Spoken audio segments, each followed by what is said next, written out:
విధి కూడా మనిషిని ఎన్నెన్ని రంగుల్లో చూపిస్తుందో. గమ్యాన్ని చేర్చే ముందు నైపుణ్యాన్ని నేర్పుతుంది. ప్రియమైన సోదరులారా, మీకు హృదయపూర్వక స్వాగతం. సామాన్యులు చెప్పే మాట ఒకటుంది, జన్మకు ముందే విధి రేఖలు రాసేస్తారని, ఆ రాసిన రేఖల మీదనే జీవితం నడుస్తుందని. మన శాస్త్రాల్లో కూడా ఇదే చెప్పారు. ప్రతి సంఘటన తన సమయంలోనే జరుగుతుంది, దాన్ని మనం మార్చలేం. కాని అంతా ముందే నిర్ణయించబడి ఉంటే మన కర్మల విలువ ఏమిటి? మనిషి చేసే ప్రయత్నం వృథా అవుతుందా? లేక విధి, కర్మ రెండూ ఒకదానికొకటి పూరకంగా ఉంటాయా? మనం విఫలమైనప్పుడు విధిని నిందిస్తాం, కాని విజయం సాధించినప్పుడు దాన్ని మన కర్మల ఫలితంగా భావిస్తాం. ఈ వైరుధ్యం విధి, కర్మల మధ్య నిజమైన సంబంధాన్ని అర్థం చేసుకోకుండా అడ్డుపడుతుంది. నిజమేంటంటే, విధి పూర్తి సత్యం కాదు, కర్మల శక్తిని కూడా తిరస్కరించలేం. సోదరులారా, ఈ రోజు కథ ద్వారా ఈ లోతైన ప్రశ్నను అర్థం చేసుకునే ప్రయత్నం చేద్దాం. ఈ కథ కేవలం కథ కాదు, మీ ఆలోచనల దృక్కోణాన్ని మార్చేస్తుంది. జీవితంలో కేవలం విధి మీద ఆధారపడి కూర్చోవడం సరికాదని, కేవలం కర్మలతోనే అంతా మార్చగలమని నమ్మడం కూడా సరికాదని నేర్పుతుంది. కాబట్టి ఈ ప్రేరణాత్మక యాత్రలో చేరండి. విధి, కర్మల సమతుల్యతను ఎలా సాధించాలో తెలుసుకోండి. కథను చివరి వరకు తప్పక చూడండి, ఎందుకంటే అసంపూర్ణ జ్ఞానం ఎప్పుడూ గందరగోళానికి, నష్టానికి కారణమవుతుంది. సోదరులారా, ఒకప్పుడు కొండలకు ఆనుకుని మాధవగఢ్ అనే అందమైన గ్రామం ఉండేది. అక్కడ గోపాల్ తన చిన్న చెల్లెలు సుమన్తో కలిసి ఒక సాధారణ ఇంట్లో నివసించేవాడు. వారి తల్లిదండ్రులు వారి చిన్నతనంలోనే మరణించారు. గోపాల్ గ్రామంలో ఒక చిన్న అంగడి నడిపేవాడు. దానితోనే వారి జీవనం సాగేది. ప్రతిరోజు అంగడి మూసిన తర్వాత గోపాల్ ఇంటికి తిరిగి వచ్చేవాడు. సుమన్ చేతితో వండిన భోజనం తినేవాడు. ఇద్దరు కలిసి రోజంతా జరిగిన విషయాలు మాట్లాడుకునేవారు. కాని ఆ రాత్రి సుమన్ భోజనం వడ్డిస్తుంటే గంభీరమైన స్వరంతో అంది, అన్నయ్య, మన అంగడిని పెద్దది చేయడం గురించి ఆలోచించాలి. ఇలా అయితే మన సంపాదన సరిపోదు, ఎలాగోలాగో బతుకుతున్నాం.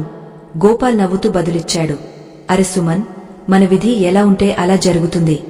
ఊరికే ప్రయత్నాలు చేసి ఫలితం లేదు, విధే అంతా నిర్ణయిస్తుంది. సుమన్ అంది, అన్నయ్య, అమ్మ ఎప్పుడు చెప్పేది, కష్టపడే వాళ్ల విధి కూడా మారుతుందని. మనం ప్రయత్నించాలి, లేకపోతే ఇలాగే ఉండిపోతాం. గోపాల్ తల ఊపుతూ అన్నాడు, నీవునా? సుమన్, 2 పూటల గింజ దొరుకుతోంది, అది చాలు. ఎక్కువ ఆలోచిస్తే ఏం మారదు అంటూ నిద్రపోయాడు. కాని సుమన్ రాత్రి గడప మీద కూర్చుని ఆకాశం చూస్తూ ఉండిపోయింది.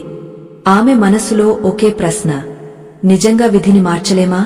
అమ్మ ఈరోజు ఉంటే అన్నయ్యలాగే ఆలోచించేదా, లేక నాకు సరైన మార్గం చూపేదా? ఇలా ఆలోచిస్తూ ఆమె కళ్ళు మూతపడ్డాయి.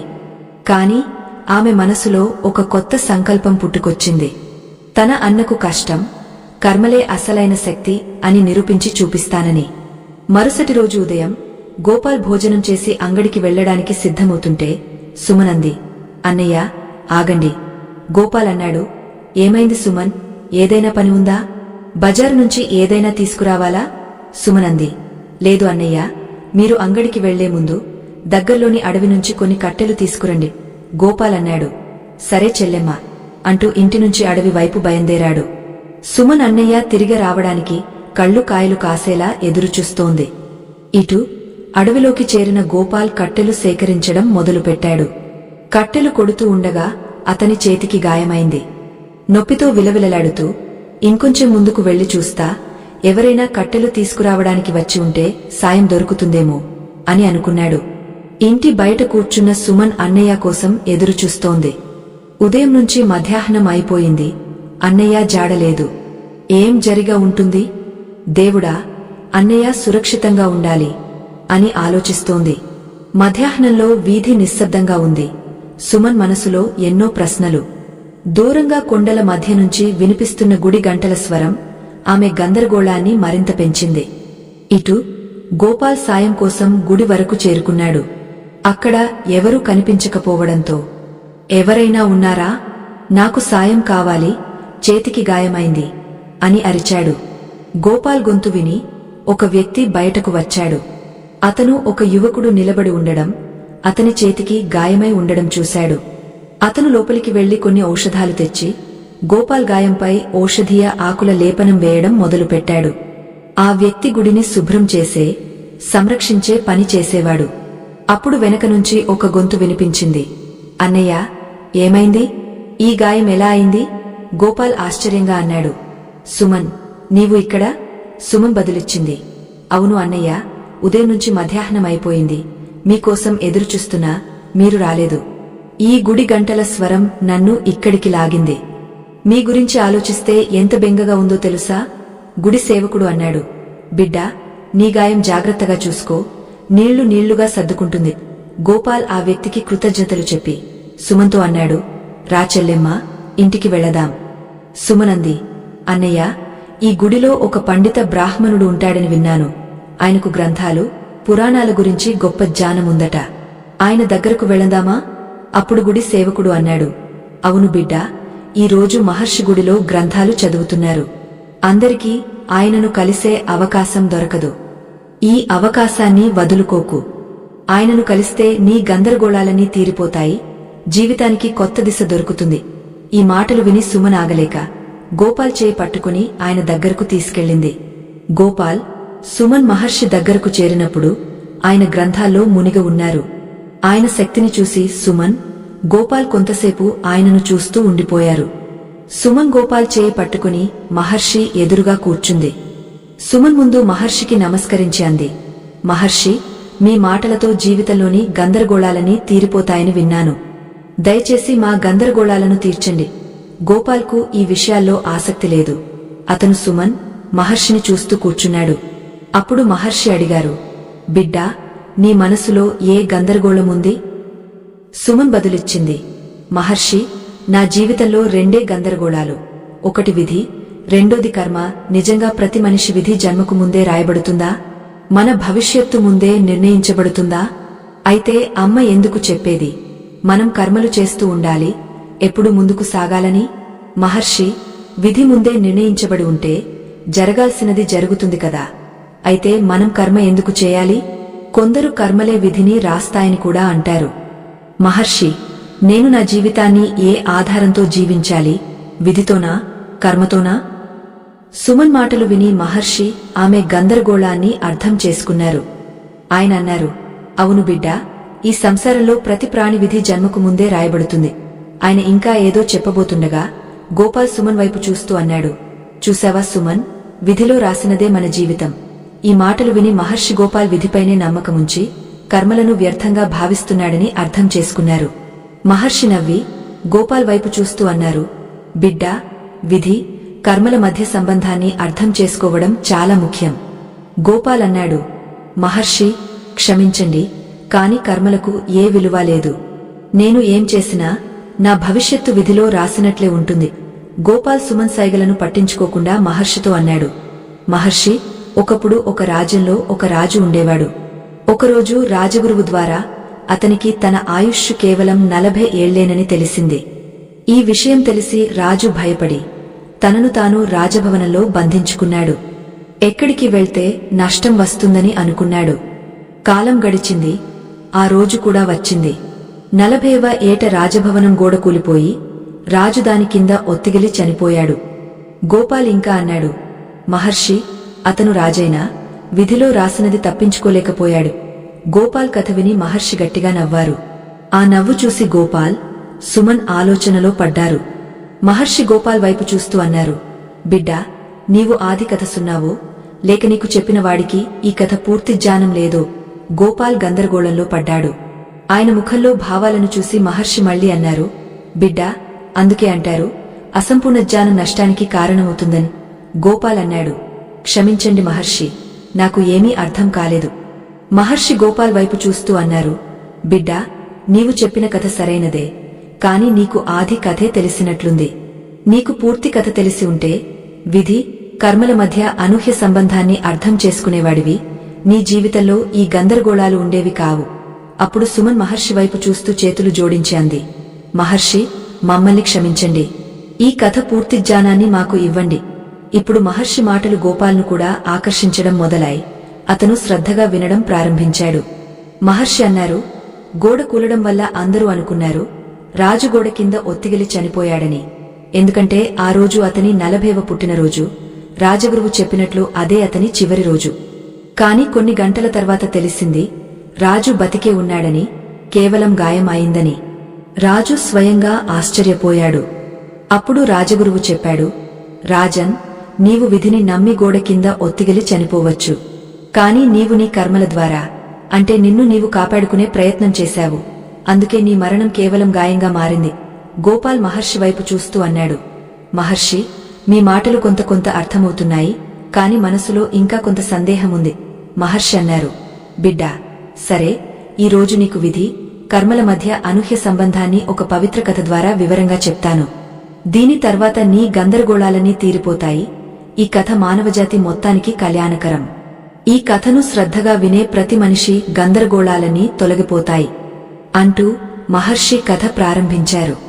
ఒక నగరంలో ఒక జాలరి ఉండేవాడు. అతని ఇంట్లో అతని భార్య, ఒక నవజాత శిశువు ఉండేవారు. వివాహమైన చాలా సంవత్సరాల తర్వాత దేవుని కృపతో వారికి ఒక కుమార్తె పుట్టింది. కాని ఎందుకో వారి జీవితం కన్నీళ్లతో నిండి ఉండేది. వారి కుమార్తె వికలాంగురాలు. ఈ లోకంలో ఏ తల్లిదండ్రులకైనా ఇది ఒప్పుకోలేని విషయం. ప్రతిరోజు జాలరి తన పని నుంచి తిరిగి వచ్చి భార్య, బిడ్డతో సమయం గడిపేవాడు. కాని తన బిడ్డ ముఖం చూసినప్పుడల్లా అనుకునేవాడు, నా బిడ్డ ఎలా ఉన్నా నాకు ప్రియమైనది. ఈ లోకంలో ఏ తల్లిదండ్రులు తమ బిడ్డను ప్రేమించరు? అప్పుడు జాలరి భార్య కన్నీళ్లతో కూర్చుని దేవుని వేడుకుంటూ ఉండేది. ఓ దేవా, నీవు చేసిన ఈ న్యాయమేమిటి? ఎంత పూజలు, వ్రతాలు, ఉపవాసాలు చేశాము. నీ ఆశీస్సులతోనే మాకు సంతానం కలిగింది. అయినా సంతోషం స్థానంలో కన్నీళ్లు ఎందుకు? అప్పుడు జాలరి తన భార్యతో అన్నాడు, ప్రియమైనదానా, నీవు ఎందుకు ఏడుస్తున్నావు? మనం విధిలో రాసినవాళ్లం. ఇది విధి రాసిన ఫలితం. జాలరి భార్య అంది, స్వామీ, మన రాజు దయామయుడు, ప్రజలను ప్రేమించేవాడని విన్నాను. జాలరి తల ఊపి, అవును అన్నాడు. ఆమె అంది, మనం రాజును కలవాలి. జాలరి అన్నాడు, మనం సామాన్య జాలరులం, రాజు మనలను ఎందుకు కలుస్తాడు? జాలరి భార్య ఏడుస్తూ అంది, రాజసభలో రాజవైద్యులుంటారని విన్నాను. వాళ్లు పెద్ద పెద్ద రోగాలను నయం చేస్తారు. రాజును సాయం కోసం వేడుకుంటే ఏదో ఒక మార్గం దొరుకుతుంది. భార్య మాటలకు ఒప్పుకుని జాలరి తన భార్య, కుమార్తెను తీసుకుని రాజసభకు బయల్దేరాడు. అక్కడికి చేరి జాలరి అన్నాడు, మహారాజా, నేను సామాన్య జాలరిని. ఇది నా భార్య, ఇది నా కుమార్తె. మేము మీ రాజ్యంలోని ఒక చిన్న గ్రామంలో నివసిస్తాం. వారి దీనస్థితిని చూసి రాజు అన్నాడు, నా ప్రజలు నాకు ప్రథమ ప్రియం. జాలరి, ఏ గందరగోళంలో పడ్డావు? ఈ కష్టమైన ప్రయాణం చేసి ఇక్కడికి వచ్చావు? జాలరి అన్నాడు, మహారాజా, వివాహమైన చాలా సంవత్సరాలు మాకు సంతానం కలగలేదు. ఎన్నో తపస్సులు చేశాము. దేవుని కృపతో సంతానం కలిగింది. కాని మా కుమార్తె జన్మతః వికలాంగురాలు. ఈ లోకంలో ఏ తల్లిదండ్రులకైనా ఇది సహించలేని విషయం. నగరం మొత్తం ప్రయత్నించాము, కాని ఫలితం లేదు. జాలరి మాటలు విని రాజు అన్నాడు, జాలరి, నిస్సంకోచంగా చెప్పు, నీకు ఏ సాయం కావాలి? జాలరి భార్య అంది, మహారాజా, మా నగరంలో ఒక స్త్రీ చెప్పింది, రాజసభలో రాజవైద్యులు ఎన్నో రోగాలను నయం చేసే జ్ఞానం కలిగినవారని. వారు మా కుమార్తెను పరీక్షిస్తే ఆమె సక్షమం కావచ్చు. జాలరి, ఆమె భార్య మాటలను గమనించి రాజు ఆదేశంతో రాజవైద్యులు రాజసభకు చేరారు. ఆ చిన్నారి బిడ్డను పరీక్షించడం మొదలైంది. జాలరి, ఆమె భార్య కళ్లలో ఆశల కాంతి కనిపించింది. గంటల తరబడి పరీక్షలు జరిగాయి. అందరి మనసులో ఆశల దీపం వెలుగుతోంది. కాని అది ఆకస్మికంగా ఆరిపోయింది. ఎన్నో ఔషధాల జ్ఞానమున్న రాజవైద్యుడు అన్నాడు, మహారాజా, క్షమించండి, ఈ బిడ్డ సక్షమం కావడం సాధ్యం కాదు. నేను ఎన్నో రోగాలను నయం చేసే జ్ఞానం కలిగి ఉన్నాను. కాని ఈ బిడ్డ విధిని నేను మార్చలేను. విధి రాసినది ఎవరు మార్చగలరు? అందరి హృదయ స్పందనలు వేగవంతమయ్యాయి. జాలరి అన్నాడు, దయామయ రాజా, నా బిడ్డను సక్షమం చేయడానికి ఏ మార్గమైనా ఉందా అంటూ గట్టిగా ఏడ్చాడు.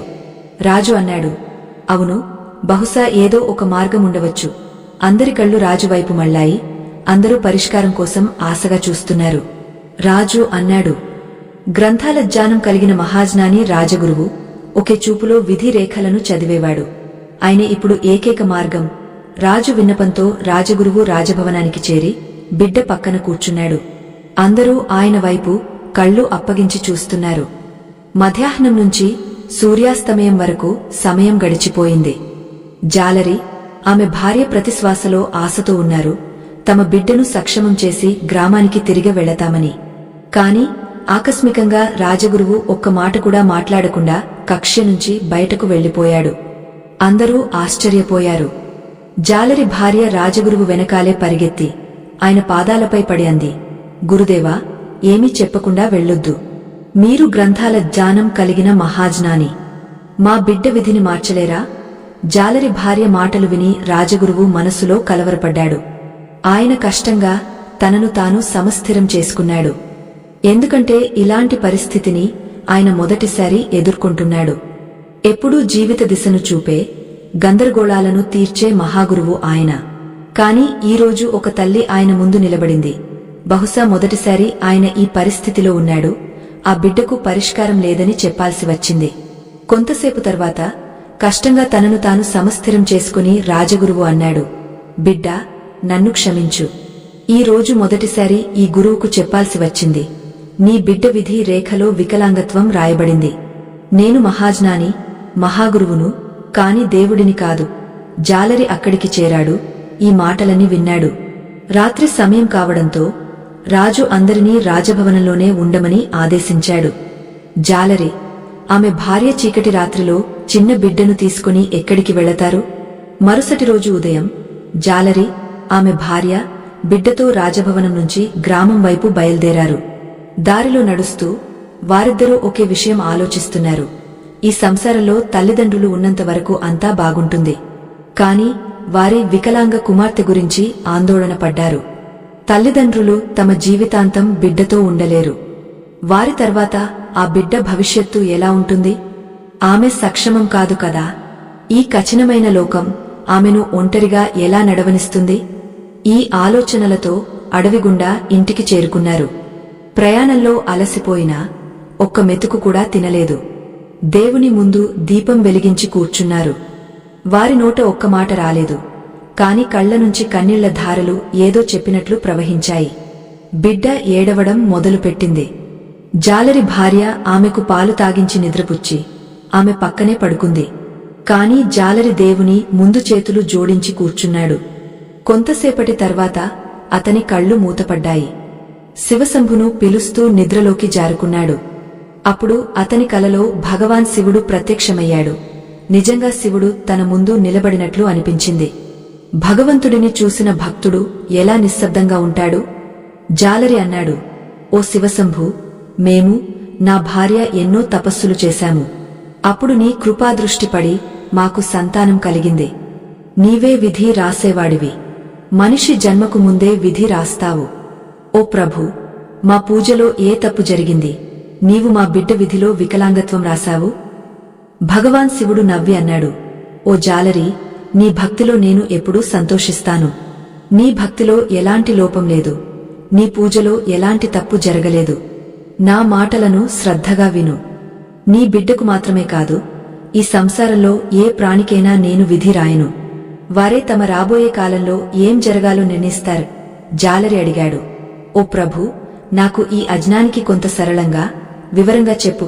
భగవాన్ శివుడు అన్నాడు, సును మా ప్రియ భక్త, నీ బిడ్డ ఈ ఘడియలో ఏ బాధలో ఉందో అది ఆమె గత జన్మ కర్మల ఫలితం. ఈ మాటలకు జాలరి ఆశ్చర్యపోయాడు. శివుడు ఇంకా అన్నాడు, ఒక రాజ్యంలో ఒక సాహుకారు ఉండేవాడు. అతనికి అపార సంపద ఉండేది. అతనికి 3 కుమార్తెలు ఉండేవారు. నీ బిడ్డ ఆ సాహుకారు చిన్న కుమార్తె. అతనికి ఎంతో ఇష్టమైనది. కాని అంతే అహంకారి కూడా. రూపం, గుణం, బుద్ధి, సంపదతో నిండిన జీవితం ఆమెది. బహుశా గత జన్మలోని పుణ్య ఫలితంగా ఆమెకు ఈ దుర్లభ జీవితం లభించింది. కాని మనిషి ఇక్కడే తప్పు చేస్తాడు. తనకు లభించిన ఈ దుర్లభ జీవితం తన మంచి కర్మల ఫలితమని మరిచిపోతాడు. సరైన మార్గంలో నడవాల్సిన బదులు అంతా సాధించిన అహంకారంలో మునిగిపోతాడు. ఒకరోజు నగరంలో సంత జరిగింది. ఆ కుమార్తె సంతలో తిరుగుతోంది. అప్పుడు జనసమూహంలో ఒక వికలాంగ బిచ్చగాడు ఆమెతో తాకిడై కింద పడిపోయాడు.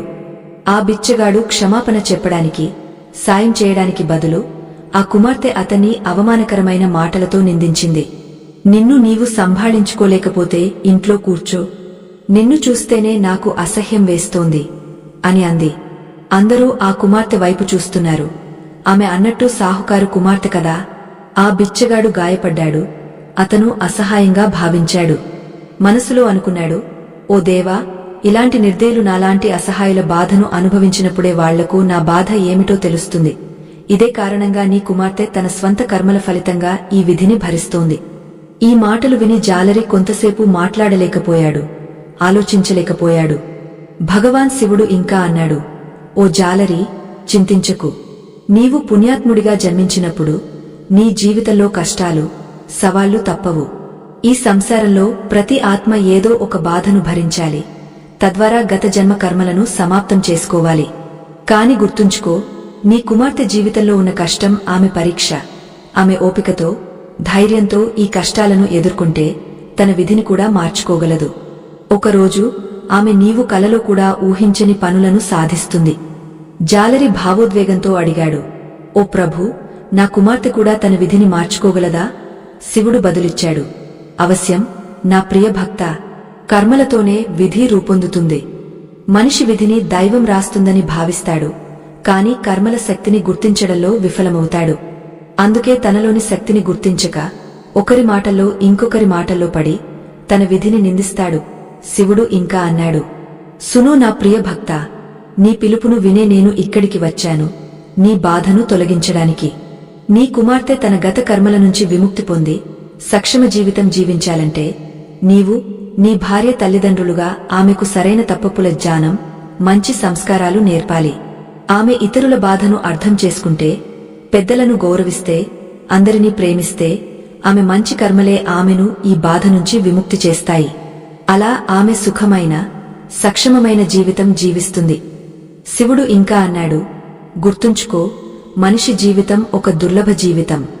మనిషి ఏమీ సాధించలేడని ఏమీ లేదు. నేనిచ్చిన శక్తిని గుర్తిస్తే అతను తన విధిని మార్చగలడు. ఈ సంసారంలో ప్రతి ప్రాణి నాకు ప్రియమైనది, ఎందుకంటే అవన్నీ నా సంతానం. నేను అందరి జోలిని సమానంగా నింపాను. ఈ సంసారం నాది, కాబట్టి నా సంతానానికి సమాన హక్కు ఉంది. తల్లిదండ్రులు తమ సంతానాన్ని సమానంగా పెంచి విద్య, ఆహారం, జ్ఞానం అందిస్తారు. తద్వారా వారు తమ భవిష్యత్తును స్వయంగా రూపొందించుకుంటారు.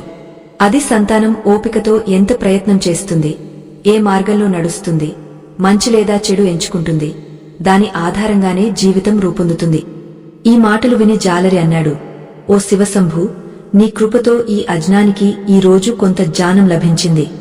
నా కుమార్తె జీవితాన్ని ఎలా సంవరించాలో నాకు అర్థమైంది అంటూ అతని కళ్ళు తెరుచుకున్నాయి. అది కల అని అతనికి తెలిసింది, కాని అది నిజం కంటే భిన్నంగా లేదని భావించాడు. దేవుడు తన పిలుపును విని సాయం చేశాడని, మార్గం చూపాడని అర్థమైంది. జాలరి ఈ విషయాలన్నీ తన భార్యతో చెప్పాడు. వారిద్దరి కళ్ల నుంచి కన్నీళ్లు ధారలుగా కారాయి. గాధాంధకారం తర్వాత సూర్యోదయం వచ్చినట్లు వారి మనసులో కొత్త ఆశలు చిగురించాయి. జాలరి తన భార్యతో అన్నాడు, కర్మల శక్తి ఎంత గొప్పదో ఈ రోజు తెలిసింది. ఆమె బదులిచ్చింది, అవును స్వామి, కర్మలే గొప్పవి, కర్మలే సత్యం. ఇక నుంచి మన కుమార్తె తన కర్మలతో తన విధిని రాసుకుంటుంది. ఆ రోజు నుంచి జాలరి, ఆమె భార్య కొత్త ఆశతో తమ కుమార్తెను పెంచడం మొదలుపెట్టారు. సంవత్సరాలు గడిచాయి. వారు ఎలాంటి సందేహం లేకుండా ఆశతో తమ కర్తవ్యాన్ని నిర్వర్తించారు. వారి కుమార్తె 10 ఏళ్లకు చేరుకుంది. ఆమె తల్లిదండ్రులు చూపిన మార్గంలో నడిచింది. ఆమె చేతులు పనిచేయలేని స్థితిలో ఉన్నాయి.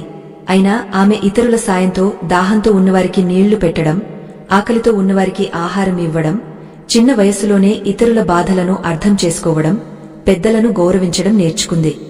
ఆమె ఇప్పుడు నగరంలో అందరికీ ప్రియమైనదైంది. అందరూ, ఈ అమ్మాయి మన బిడ్డలాంటిది అని అనేవారు. ఒకరోజు జాలరి కుమార్తె తన ఇంటి దగ్గర గ్రామ చౌరస్తాలో ఆడుకుంటోంది.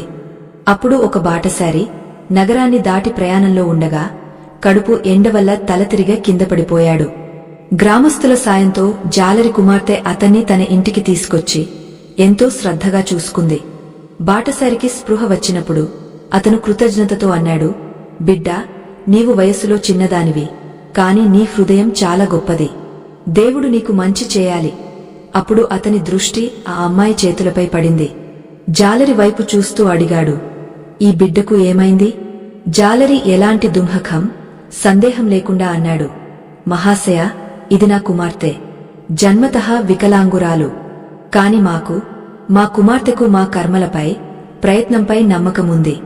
ఒకరోజు మా బిడ్డ సక్షమం అవుతుంది. ఈ మాటలు విని బాటసారి ఒక్కసారిగా పడక నుంచి లేచి అన్నాడు, దయచేసి నా సంచి ఇవ్వండి. అక్కడ నిలబడిన వారందరూ ఆశ్చర్యంగా అతన్ని చూస్తున్నారు. జాలరి, ఆమె భార్య ఆలోచనలో పడ్డారు. బహుశా తమ బిడ్డ వికలాంగత్వం ఈ బాటసారికి నచ్చలేదేమో, అందుకే సంచి తీసుకుని వెళ్లిపోతున్నాడని అనుకున్నారు. జాలరి భార్య సంచిని అతనికి ఇచ్చింది. అప్పుడు బాటసారి జాలరి కుమార్తెతో అన్నాడు, బిడ్డా, నేను ఎముకల వైద్యుడిని. ఇది ఏమీ పెద్ద విషయం కాదు.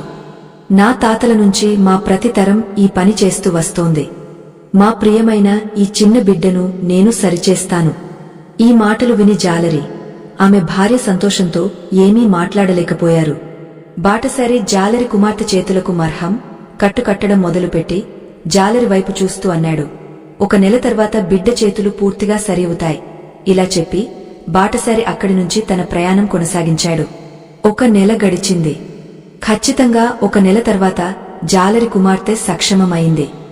ఆమె వికలాంగత్వం తొలగిపోయింది. జాలరి, ఆమె భార్య అపారమైన సంతోషంలో మునిగిపోయారు. ఈ లోకంలోని సమస్త సంతోషం తమకు లభించినట్లు భావించారు. జాలరి తన కుమార్తెను ముందుగా శివశంభు ఎదుట దీపం వెలిగించమని చెప్పాడు. ఇలా చూస్తూ 8 సంవత్సరాలు గడిచిపోయాయి. జాలరి కుమార్తె యవ్వనంలోకి అడుగుపెట్టింది. ఆమె ఇప్పుడు కేవలం హృదయంలోనే గొప్పది కాదు, ఆమె పనితనం, బుద్ధి, అందం నగరమంతా చర్చనీయాంశమయ్యాయి. ఆమె గురించి రాజ్యమంతా మాట్లాడుకునేవారు. ఈ విషయం రాజు వరకు చేరింది. పొరుగు రాజ్యాల రాజులు ఆమె ప్రశంసలు చేసేవారు. మహారాజా, మీ రాజ్యంలో ఇలాంటి చమత్కార ప్రతిభ ఉండడం మీ అదృష్టం. మీ రాజ్యం స్వర్ణాక్షరాలతో రాయబడుతుంది అని అనేవారు. రాజు ఆ ప్రతిభాశాలిని కలవడానికి తపనపడ్డాడు.